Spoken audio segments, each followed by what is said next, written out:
చూడండి 31 అంటున్నాడు, క్రీస్తు పాతాళంలో విడవబడలేదని, ఆయన శరీరం తులిపోలేదని దావీదు ముందుగానే తెలుసుకొని ఉన్నాడు. ఓ ఇశ్రాయేలులారా, మీరు వినండి, మీ దావీదే, మీరు నమ్ముతున్న దావీదే ఈ విషయాలు చెప్పాడు, మరి మీరెందుకు వినరు అన్నట్లుగా వాక్యాన్ని కోట్ చేస్తూ వాళ్ళతో మాట్లాడుతూ ఉన్నాడు.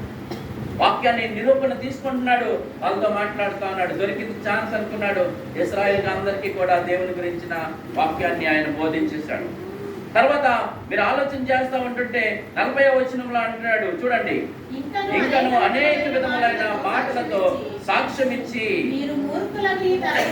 ఇశ్రాయేలీయులారా, మూర్ఖులకు ఈ తరము వారికి మీరు వేరే రక్షణ పొందుడని వారిని హెచ్చరించెను. వార్నింగ్ ఇచ్చాడు.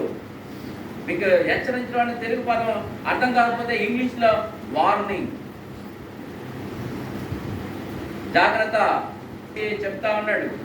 తర్వాత అంటున్నాడు అక్కడ 41లో అంటున్నాడు, కాబట్టి పేతురు వాక్యం అంగీకరించిన వారు బాప్తిస్మం పొందిరి.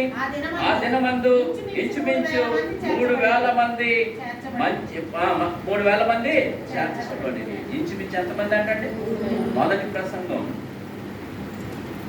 అసలుకి దేవుడు కాదు అనుకున్న వాళ్ళు, ఈయన ప్రవక్త అని నమ్మిన వాళ్ళు, దేవుడు ప్రవక్తే. ఆయన సమరేశ్వరి ఏమంటది ఆయన్ని, నువ్వు ప్రవక్తవని నేను నమ్ముచున్నాను, మెస్సయ్యవని నేను నమ్ముచున్నాను అంటే దేవుడు అన్ని రకాలుగా